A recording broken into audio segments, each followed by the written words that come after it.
Welcome to Study Loop. So, this for this problem, we are given distances from New York City to 14 selected cities and the airfare to each of these. I pointed it out on this um, table. So this is the information that we're given, and the first thing that we are asked to do is to plot the data. So I fixing these. Okay, so on the x-axis we have the distance in miles. So these are actually should be 1,000, 2,000, and 3,000. And for the y-axis we have the price in dollars. I already labeled the axis because we know. So I take a look here. These are the highest in each one, so I numbered them accordingly. So now we just have to plot. So we begin with the first one. Since this is x, the x coordinate, this will be the x coordinate, this will be the y coordinate of the point. So we find 802 will be around here, and 191 will be around here. So this first dot should be here. For the next one, in the x-axis, it'll be 1,771. It'll be maybe around here, and in the y-axis we find 183, so maybe around here. So second point will be here. Third one, 1,198, maybe around here. And x-axis 193, maybe around here. So that will be around here. So that is what we need to do for each one of these pairs of points. I already did that, and this is what I got. And so that is plotting of the data, and then they ask us if they lie in a linear pattern. Sort of, kind of, maybe. We have a somewhat line here, maybe around here. So that's the first part. Next, we are asked to find the correlation coefficient. So to do that, we need to make a table like this one. This one I used Excel for this one, and the first, let's use red. So the first two columns here is the information that we're given, the distance and the price that we're using as x and y. So these are the 14 points from here to here. Since we have 14 points, we have that n is 14. And then this last row is the sum of the column. Besides these two, we calculate in each row x times y, x squared, and y squared, and we do that for each point. And again, the last row is the sum of each column, and then this last row, the numbers on this last row is the ones that we're going to use to find the correlation coefficient. So I rewrote them over here, and these are the values that we're going to use. This over here is the definition for correlation coefficient. So since we already have the values here, we're just going to plug those in. And so let's do that first. So n is 14.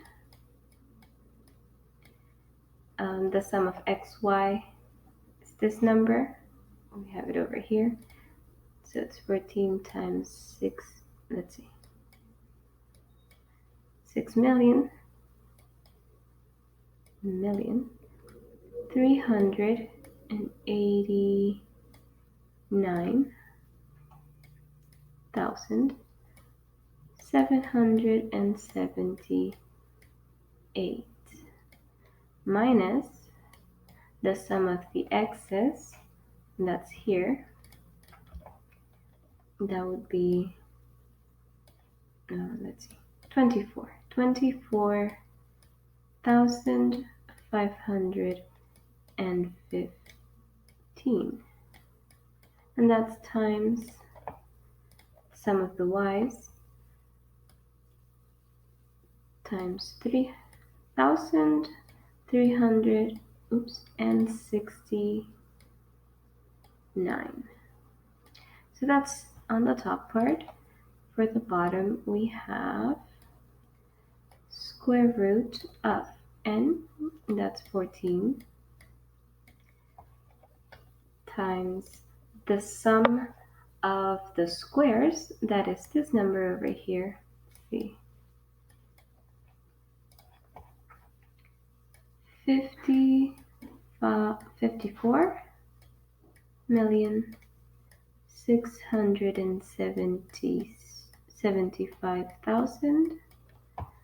54,675,571.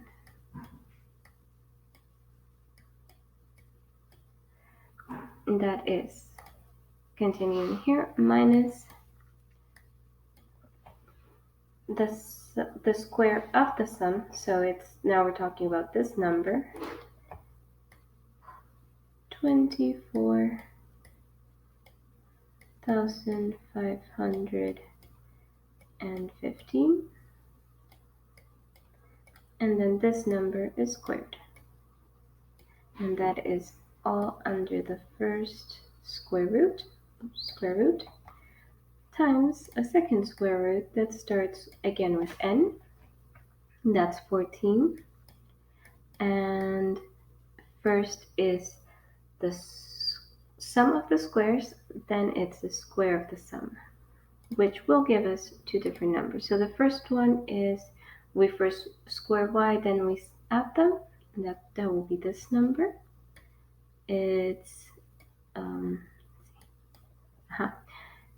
863,809. And that will be minus the square of the sum, so we're talking about this number,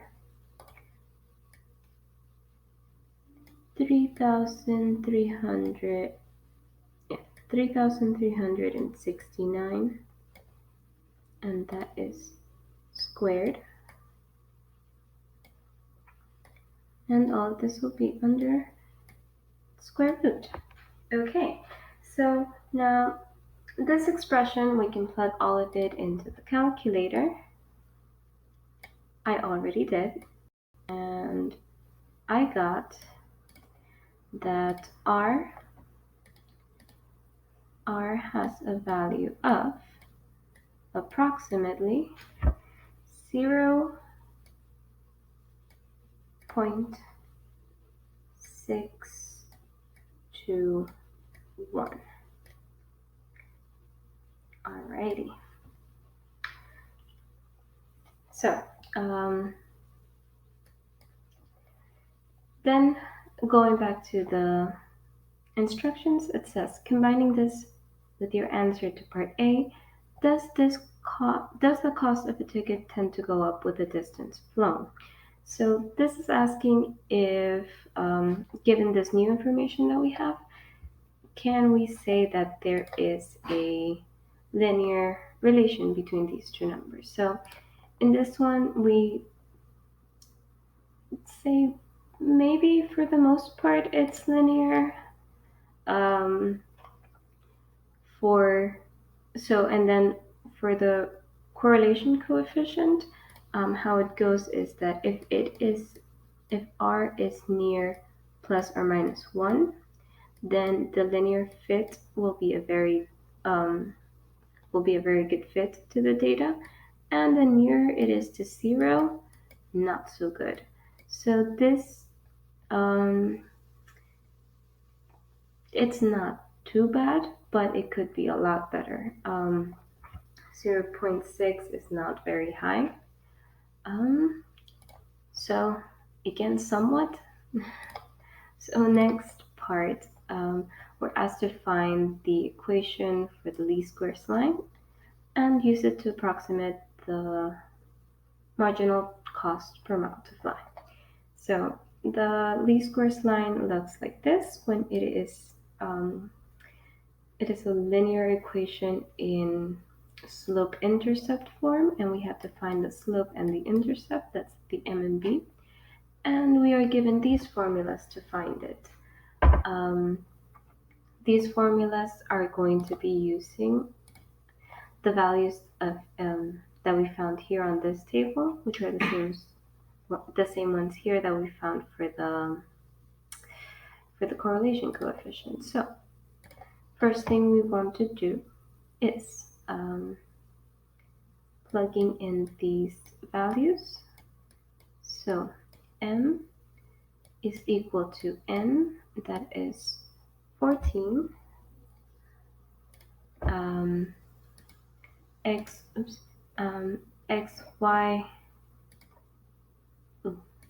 is going to be here. So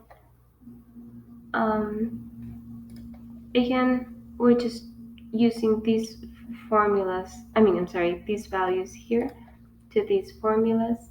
I am going to, since I already went ahead and did it anyway, you're going to plug that into the calculator, and these are the values that I got, that my calculator said. So m is going to be approximately equal to 0.042, and b is going to be equal to 167 times 5. So the least squares line is going to be y equal to 0.042 times x plus b, that is 167.5. So the approximate marginal cost per mile, since we're measuring x in miles, this will be the marginal cost. That's going to be the slope. So marginal cost, since this y is measured in dollars, it will be 4 cents per mile. Now, going back to, let's go back here to these. It doesn't seem very accurate, but again, since we have this not so great correlation coefficient, this doesn't seem like a great fit to here. So last part, we are asked to identify the outlier in the scatter plot and discuss the reason why there would be a difference in price to the city. So let's go back to the plot. So all of these points are pretty close to this line. We could easily, I hope, see that this is a sort of linear fit. And then we have this point all the way over here. very much outside the point, the line.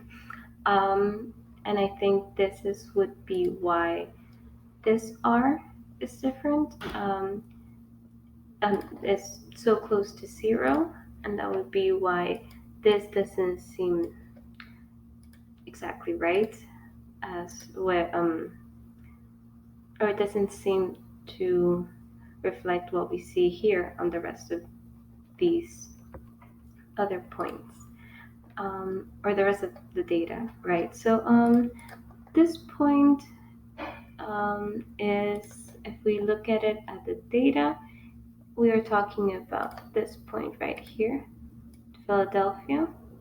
Um, it is the closest, but it is not near the least expensive. So this is what we call an outlier.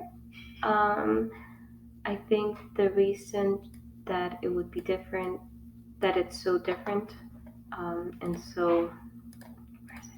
and so out of this fit, um, it would have to do with supply and demand, and or um, logistics in how to get the people from New York to Philadelphia.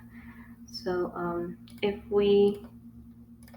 when we're plotting we get rid of this one, then R becomes much more closer to 1, and um, this will probably reflect the truth more. And that's it.